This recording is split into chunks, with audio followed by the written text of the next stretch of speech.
Hello everyone, मैं सुकृति चतुर्वेदी आपकी biology teacher विश्व गुरु क्लासेस में आपका बहुत बहुत स्वागत करती हूँ।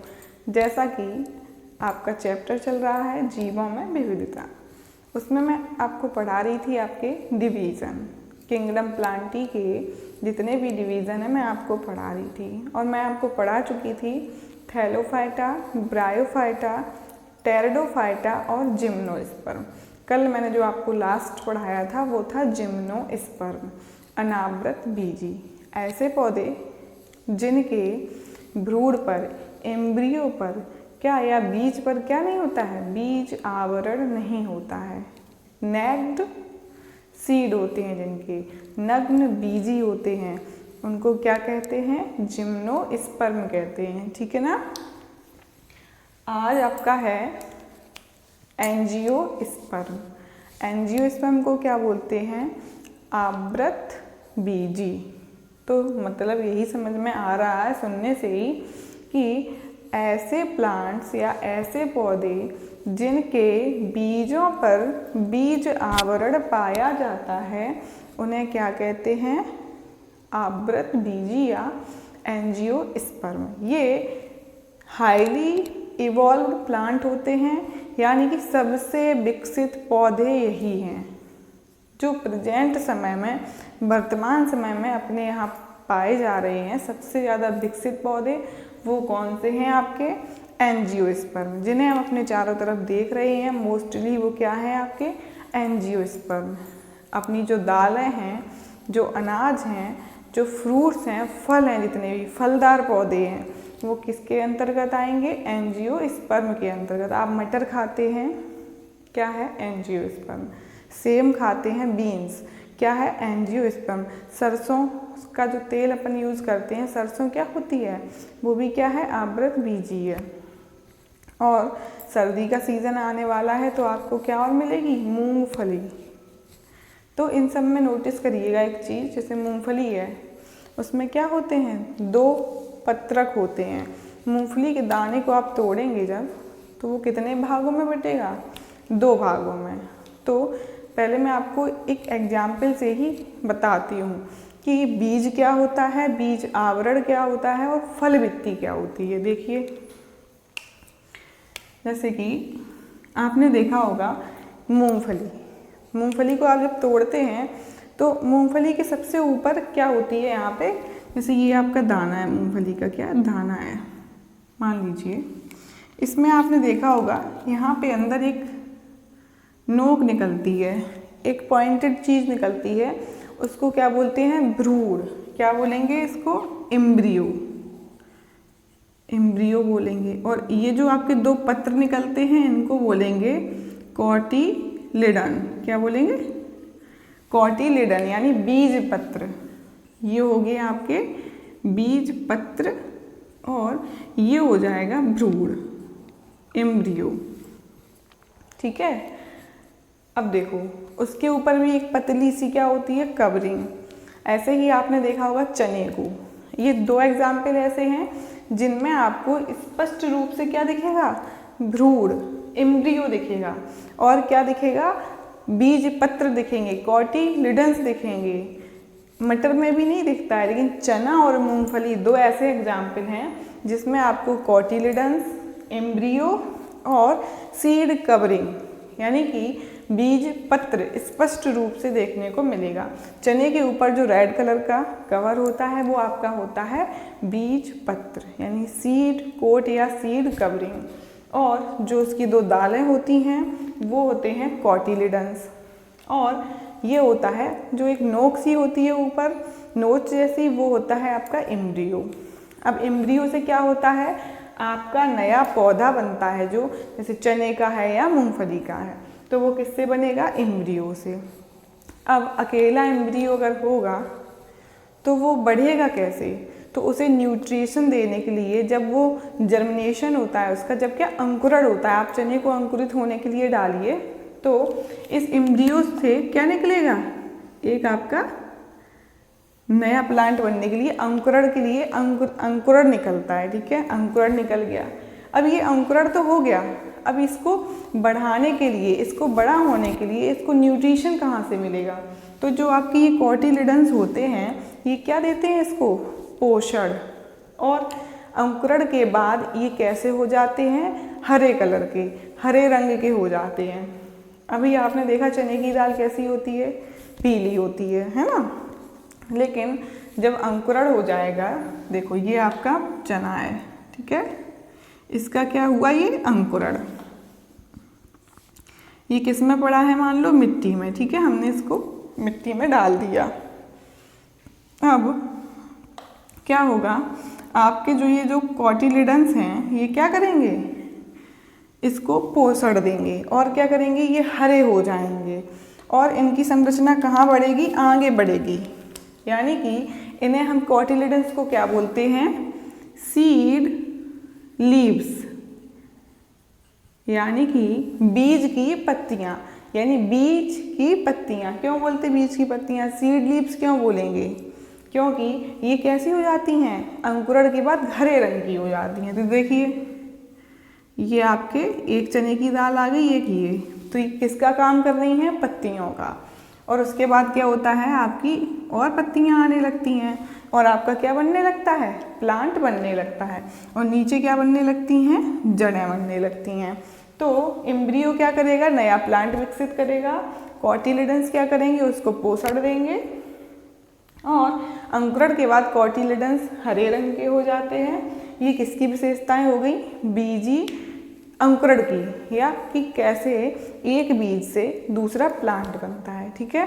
अब आते हैं, बीज आवरण भी पता चल गया आपको और भ्रूण भी पता चल गया और कॉटिलिडन्स भी पता चल गए। अब आते हैं आपके फ्रूट्स पे कि फल वित्ती क्या होती है और फल क्या होता है। देखो ये है आपका कोई फ्लावर, तो फ्लावर में आपने सबसे पहले ऊपर क्या देखे होंगे, आपने देखे होंगे जैसे कि उसके क्या होते हैं, कलरफुल पार्ट होते हैं। पहले सबसे आप देखते हैं गुड़हल, गुड़हल में क्या आपको रेड कलर के दिखते हैं, है ना। तो ये बाहरी चीज़ हो गई।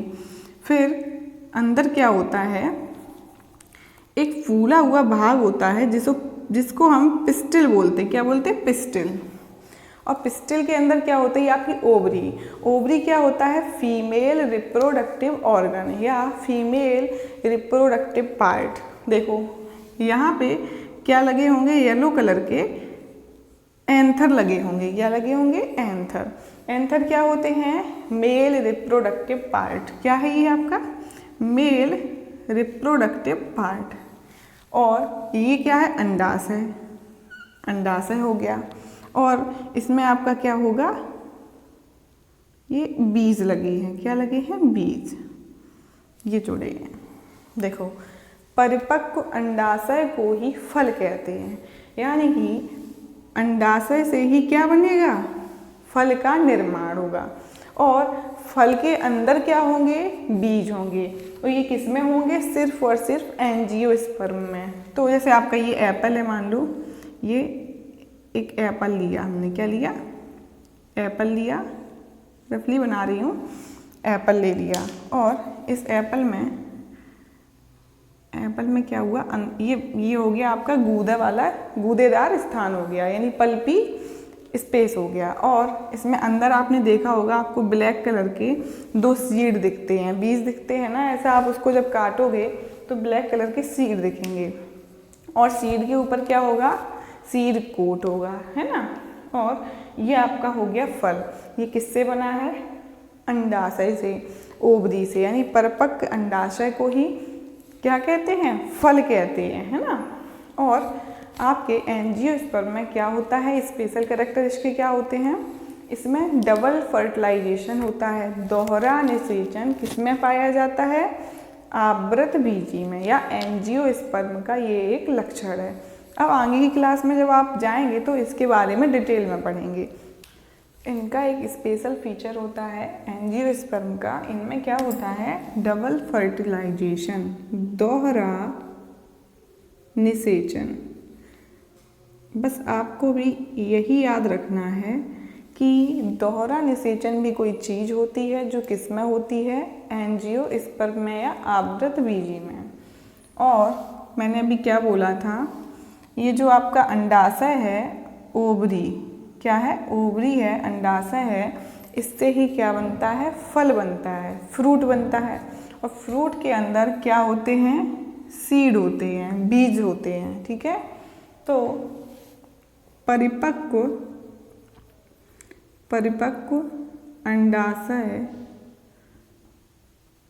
अंडाशय से फल बनता है। क्या बनता है, फल बनता है, फल बनता है।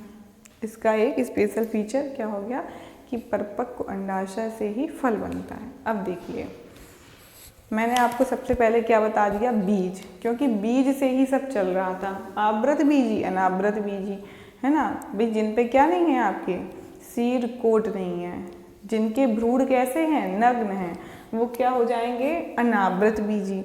और आवृत बीजी ऐसे पौधे जिनके बीजों पर क्या है, बीज कोट है, यानी कि सीड कवर है। तो जैसे कल मैंने बताया था आपको कि जिम्नोस्पर्म ग्रीक भाषा के 2 शब्दों से बना है। किससे, जिम्ना और स्पर्मा, यानी कि नेक्ड सीड। ऐसे ही आपका ये आवृत बीजी है, ये भी किससे मिलके बना है, ग्रीक लैंग्वेज के एंजियो, क्या है, एंजियो और स्पर्मा, क्या है, स्पर्मा। एंजियो का मतलब हो गया कवर्ड और सीड। कवर्ड मीन्स क्या होता है, ढके हुए, है ना, या जिनके ऊपर क्या है, बीज आवरण है, कवर्ड सीड। अब देखिए इनके जनरल कैरेक्टर क्या होते हैं। सबसे पहले तो आपके जो एंजियोस्पर्म होते हैं ये 1 वर्षीय होते हैं, द्विवर्षीय होते हैं और कैसे होते हैं, बहुवर्षीय। यानी इनके पौधे 1 वर्ष तक भी जीवित रहते हैं, 2 वर्ष तक जीवित रहते हैं, और कुछ पौधे बहुवर्षीय यानी बहुत वर्षों तक जीवित रहते हैं। इनमें जड़, तना, पत्ती सुविकसित और सुस्पष्ट होते हैं, है ना। और क्या होता है इनमें, जो आपके संवहनी ऊतक होते हैं, वैस्कुलर टिश्यू होते हैं, वो कैसे रहते हैं, बंडलों में रहते हैं। बंडल आप समझते हैं, इकट्ठे रहते हैं। कैसे रहते हैं, इकट्ठे। जैसे कि आपका ये है एक वैस्कुलर टिश्यू, इसमें क्या होगा, इस हिस्से में आपका मान लो क्या है, फ्लोएम है, तो इस हिस्से में जाइलम है, और ये क्या हो गया, इसका एक बंडल। तो अभी तक क्या था, ऐसे ही रहते थे, लेकिन अब कैसे रहेंगे, बंडलों में रहते हैं इनके संवहनी ऊतक। और इनमें क्या होता है, दोहरा निषेचन होता है। और इनके जो पौधे होते हैं वो कैसे होते हैं, कठोर होते हैं, हार्ड होते हैं। इनका जो स्टेम होता है वो हार्ड होता है। अब इनके टाइप भी होते हैं। आपका जो एंजियोस्पर्म है इसके 2 टाइप होते हैं। टाइप भी देख लीजिए। पहला होता है आपका मोनोकॉट, दूसरा है आपका डाइकॉट। डाइकॉट को क्या बोलेंगे, द्विबीजपत्री। और मोनोकॉट को बोलेंगे एक बीजपत्री। देखो नाम इनके जो उच्चारण से ही पता चल रहा है कि एक बीजपत्री और द्विबीजपत्री। मोनो का मतलब 1, डाई का मतलब 2।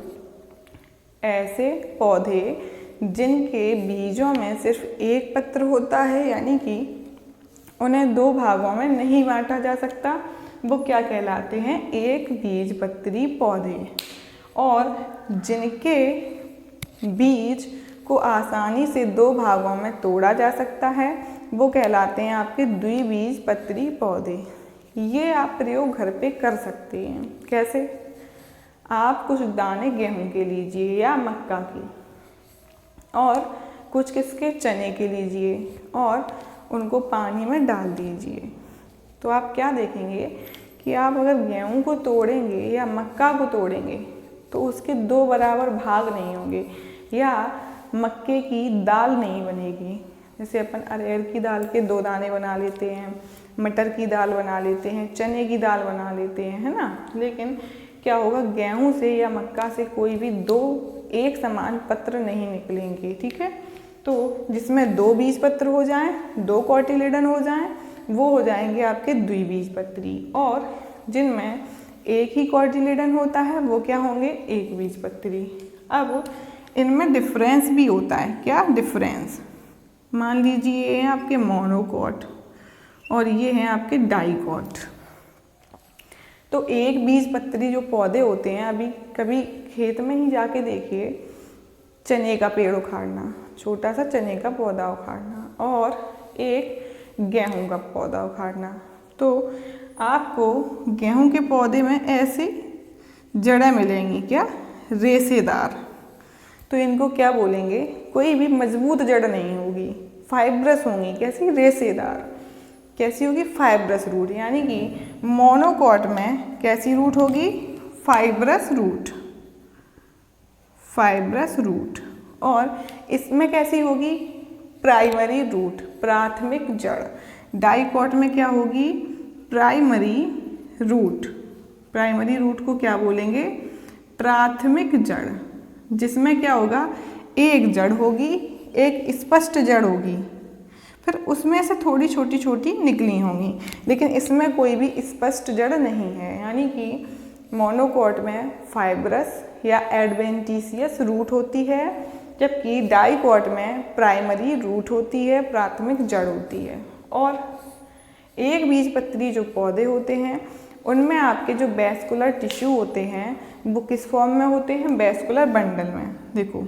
लेकिन कैसे होते हैं, बिखरे होते हैं। मान लीजिए ये आपका स्टेम है और आपके ये इधर उधर सब जगह वैस्कुलर बंडल फैले हुए हैं। लेकिन डाइकॉट में क्या होता है, वैस्कुलर बंडल एक घेरे में स्थित होते हैं, एक इनका ये घेरा है और इसमें ये स्थित है, ये अंतर हो गया। और कभी भी आप घास कोई भी लीजिए, घास आपकी कैसी होती है, मोनोकॉट, एक बीजपत्री, और गेहूं है एक बीजपत्री, आपका धान है एक बीजपत्री।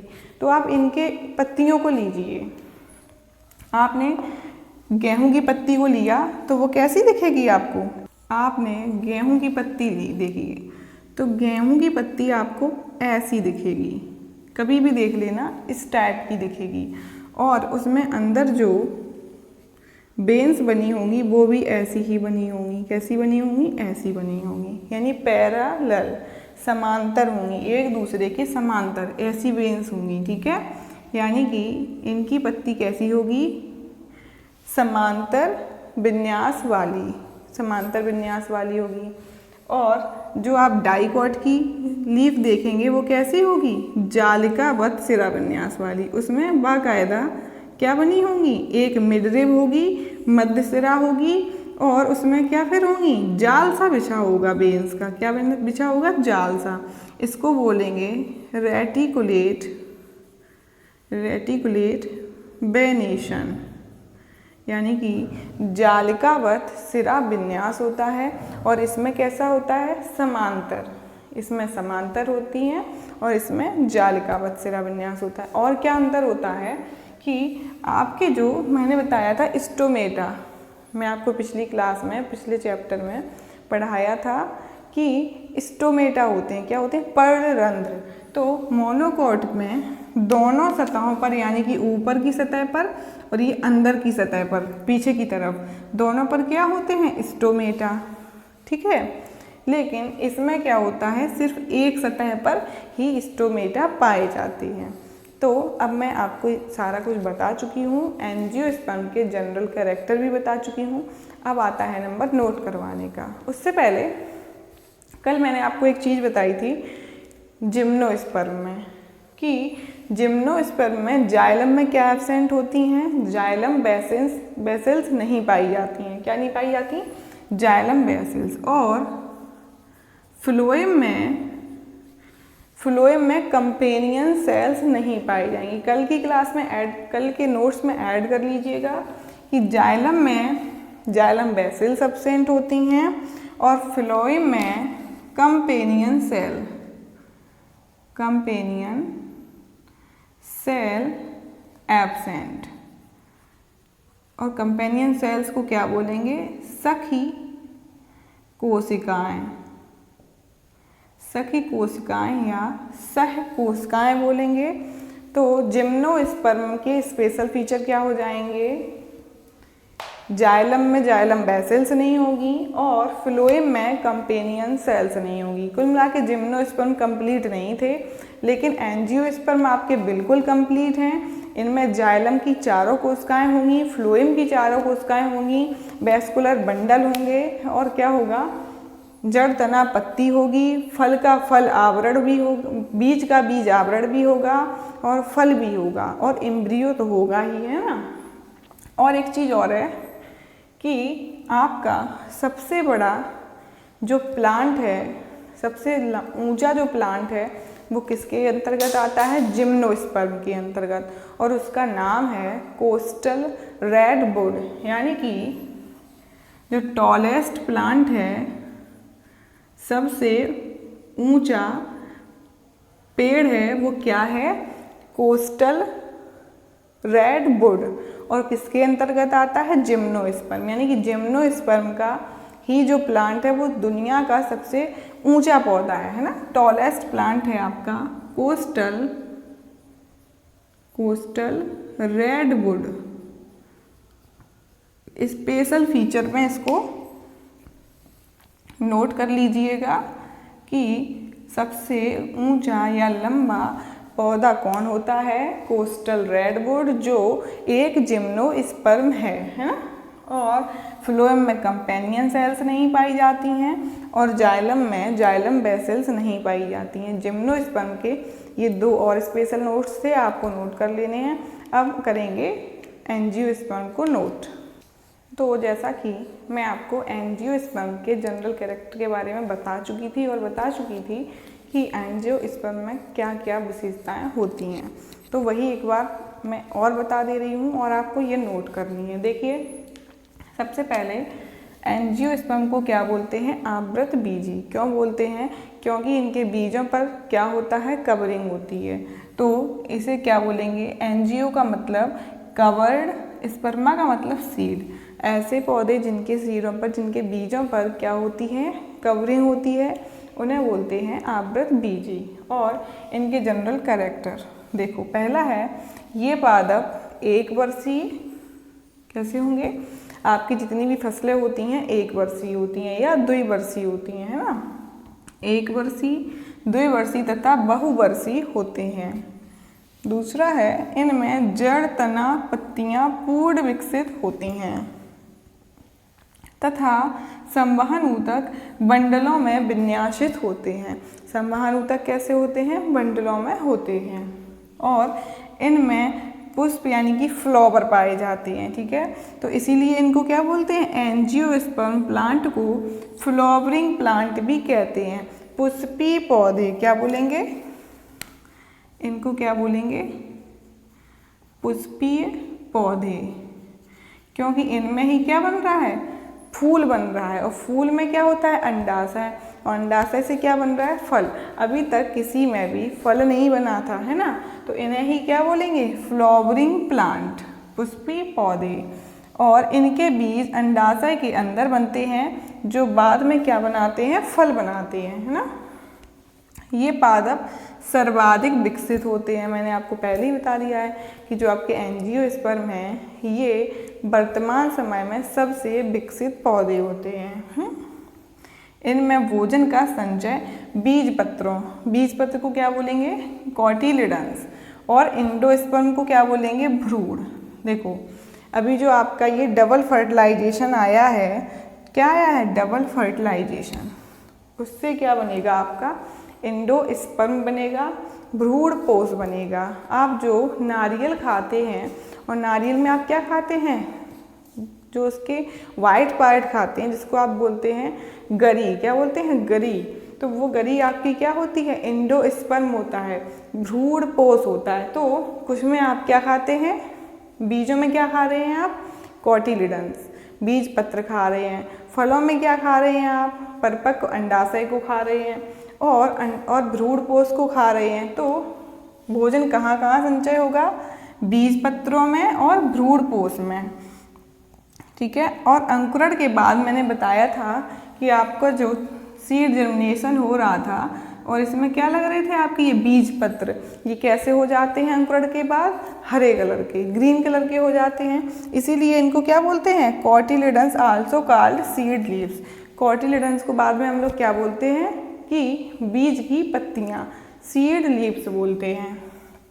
और बीजों में, बीज पत्रों के आधार पर इनको दो टाइप्स में बांटा गया है, दो प्रकारों में बांटा गया है। नंबर 1 एक बीजपत्री पौधे, नंबर 2 द्विबीजपत्री पौधे।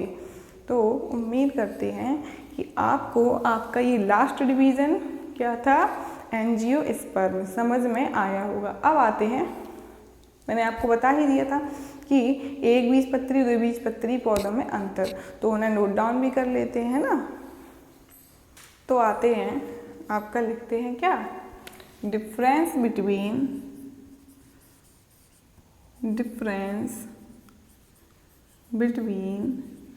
monocot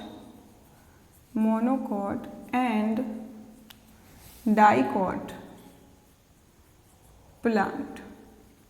तो एक तरफ लिख लीजिएगा मोनोकॉट, दूसरी तरफ डाइकॉट, यानी कि एक बीजपत्री पौधे और द्विबीजपत्री। तो सबसे पहले आते हैं इनकी जड़ों पर।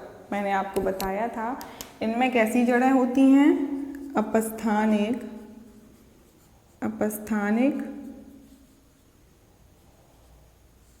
तथा रेशेदार जड़। कैसी होगी? अपस्थानिक होगी और रेशेदार। इनमें कैसी जड़ होगी? मूसला जड़। मूसला जड़ को क्या बोलेंगे? Tap root. और क्या बोलेंगे उसको? प्राथमिक जड़, प्राइमरी रूट बोलेंगे। इनकी जड़ हो गई। अब इनकी जड़ में क्या होगा? देखो कैम्बियम पाई जाती है। कैम्बियम क्या होती है? जैसे आपके जो बड़े बड़े हायर प्लांट्स होते हैं उनमें क्या होता है, कैम्बियम पाई जाती है, जो क्या करती है, रिंग बनाती है। आपने तने देखे होंगे बड़े बड़े पेड़ों के, उनमें ऐसी ऐसी लाइंस बनी होती हैं, तो ये क्या होती है आपकी, कैम्बियम। इससे क्या पता लगता है? पौधे की आयु पता लगती है। तो ये मोनोकॉट प्लांट्स की जड़ में कैम्बियम या एधा बोलते हैं हिंदी में, नहीं पाई जाती है।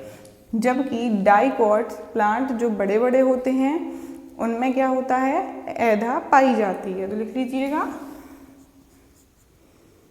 इनकी जड़ों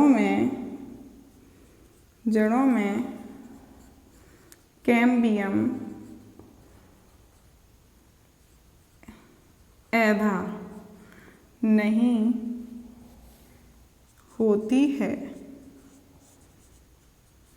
इनमें क्या होगा, इनमें कैम्बियम एधा पाई जाती है। ठीक है, डाइकॉट प्लांट्स में पाई जाएगी इनकी जड़ों में। और अब आते हैं वेस्कुलर बंडल पर।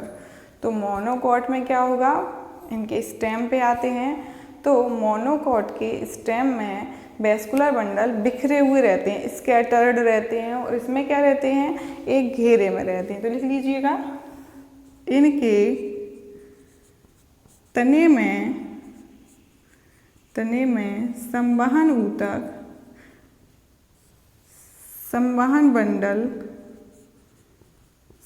बंडल बिखरे रहते हैं।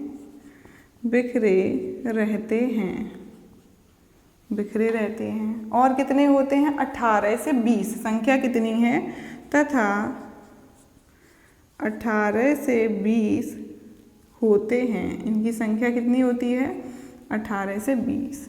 और ये क्या होते हैं, इनमें संवहन बंडल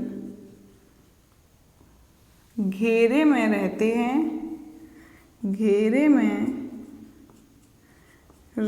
हैं और 6 से 8 होते हैं। ठीक है ना। कैसे होते हैं? 6 से 8। और आपके जो मोनोकॉट होते हैं इनका तना कैसा होता है? खोखला होता है और सॉफ्ट होता है, बहुत हार्ड नहीं होता है ना, मुलायम होता है, चिकना होता है। आप ना गेहूं का एक पेड़ उखाड़िए, छोटा सा पौधा उखाड़िएगा तो देखेंगे उसको, जब उसके स्टेम को, तने को तोड़ेंगे तो वो अंदर से कैसा होता है? खोखला होता है, और बाहर से आप देखेंगे चिकना होता है। खोखला और चिकना होता है और हार्ड भी नहीं होता है उतना। लेकिन आप किसी भी बड़े पौधे के स्टेम को देखेंगे तो वो कैसा होता है? खुरदरा होता है और अंदर से ठोस होता है। तो लिख लीजिएगा, इनका तना, इनका मतलब मोनोकॉट का। मोनोकॉट को क्या बोलेंगे? एक बीजपत्री, एक बीजपत्री। इनका तना खोखला तथा चिकना होता है। कैसा? चिकना, चिकना होता है। अब इनका क्या होगा? इनका तना ठोस व खुरदरा होता है, ठोस व खुरदरा होता है। तो हमने इनकी रूट देख ली और इनका स्टेम देख लिया। ये थे आपके रूट वाले पॉइंट, ये थे स्टेम वाले पॉइंट। अब आते हैं इनकी लीफ। मैंने आपका इनकी लीफ बताई थी कैसी होती है। इनमें समांतर शिरान्यास होता है और इनमें कैसा होता है? जालिकाबद्ध शिरान्यास होता है। और इनकी पत्तियों में दोनों साइड स्टोमेटा पाए जाते हैं और इनमें सिर्फ और सिर्फ निचली सतह पर स्टोमेटा पाए जाते हैं। तो लिख लीजिएगा, इनकी पत्तियों में समांतर शिरान्यास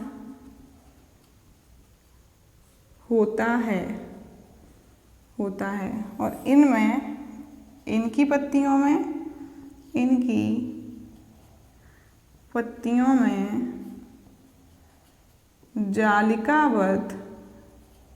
जालिकाबद्ध रेटिकुलेट शिरान्यास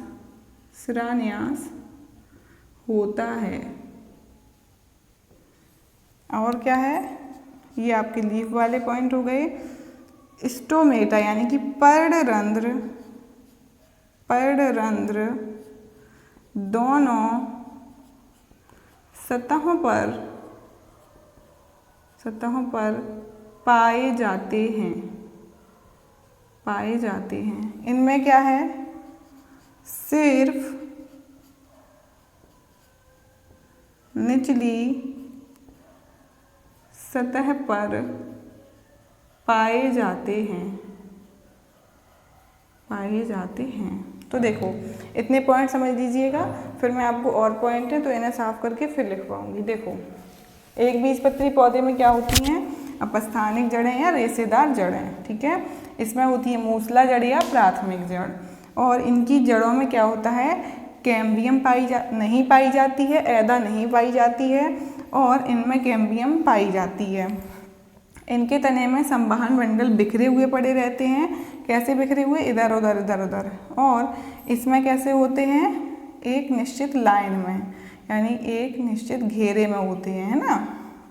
इनका तना खोखला होता है और चिकना होता है।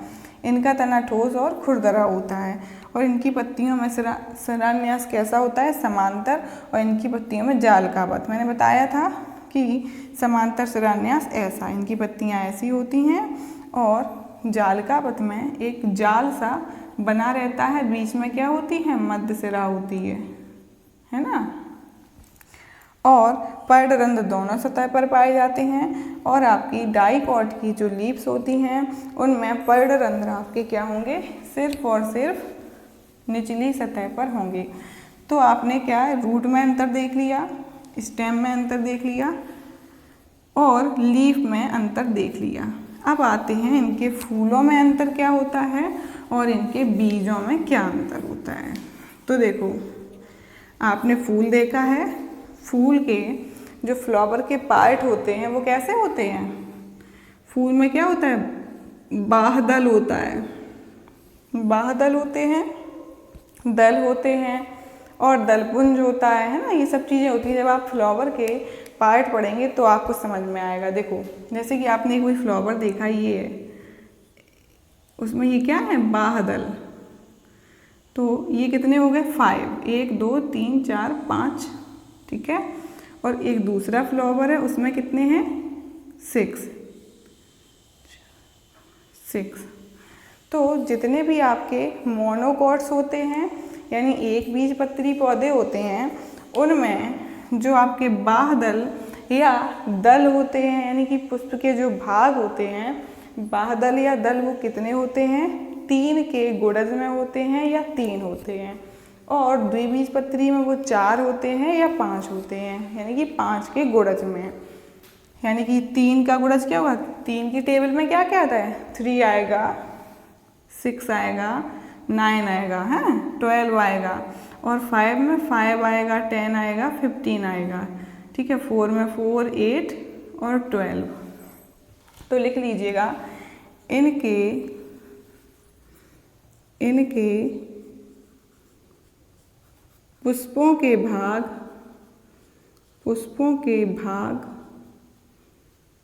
3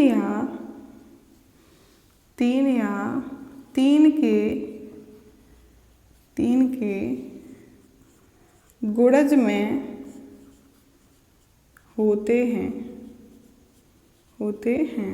इसमें क्या होगा, 5 होंगे या 4 होंगे या 5 के गुणज में होंगे। तो लिख लीजिए,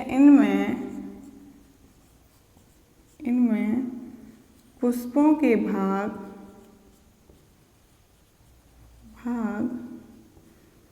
5 या 5 के गुणज होंगे, 5 के गुणज होंगे, क्या होंगे, 5 के गुणज होंगे। तो इनकी ये फ्लावर का पॉइंट हो गया। अब आते हैं इनके सीड पर। देखो सीड है, बीज है, और बीज के ऊपर जो बीज आवरण होता है उसको क्या बोलते हैं, बीज चोल। तो आपने मक्का देखा है, आप मक्का का जो ऊपर का कवर होता है उसको अपने हाथों से अलग नहीं हटा सकते। मूंगफली में आप कवर हटा के अलग कर देते हैं, चने में अलग कर देते हैं हटा के, है ना।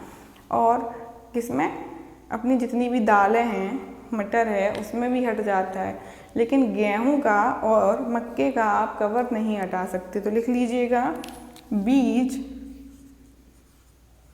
तथा बीज चोल अलग नहीं किया जा सकता,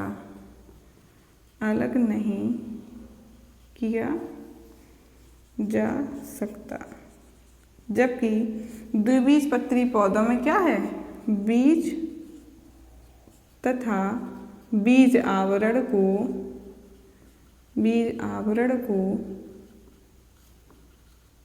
अलग किया जा सकता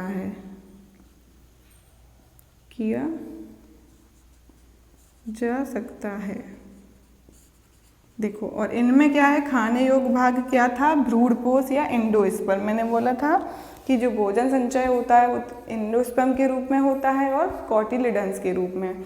तो अपन द्विबीजपत्री में क्या खाएंगे, बीज पत्र, और इनमें क्या खाएंगे, भ्रूणपोष। तो लिख लीजिएगा, इनमें भोजन, आपका गेहूं है, क्या है, एंडोस्पर्म है, भ्रूणपोष है, इनमें भोजन भ्रूणपोष में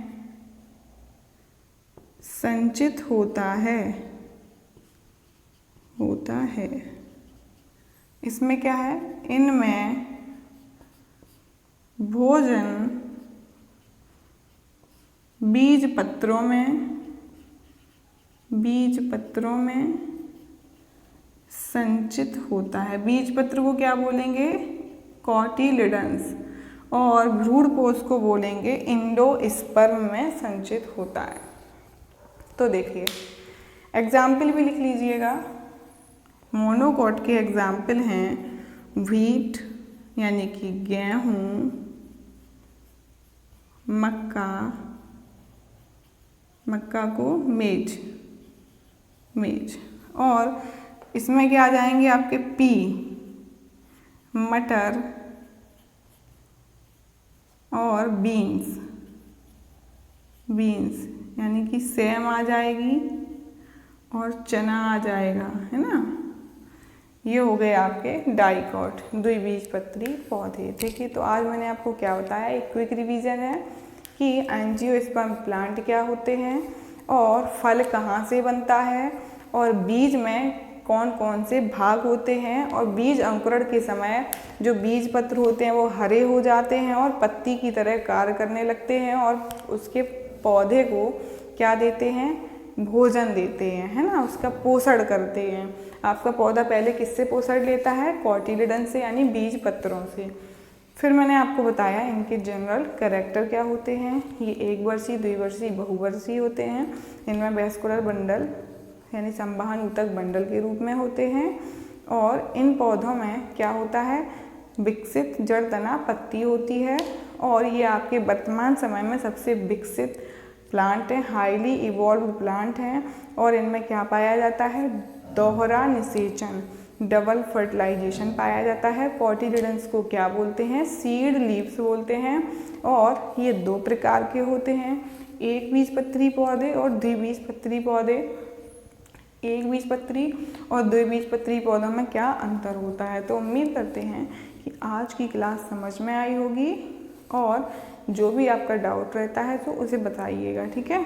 और एक चीज़ और मैं आपको बताऊंगी, आपको पूछ दिया जाए कि थैलोफाइट और ब्रायोफाइट में अंतर बताइए तो आप क्या बताएंगे कि थैलोफाइट की बॉडी जड़ तना पत्ती में विभेदित नहीं होती है, जबकि ब्रायोफाइट्स में जड़ तना पत्ती जैसी संरचनाएं बन जाती हैं, लेकिन ये क्या है, सत्य नहीं होती हैं, ट्रू रूट नहीं होती हैं। जड़ के स्थान पर राइजोइड्स पाए जाते हैं, क्या पाए जाते हैं, मूलाभास।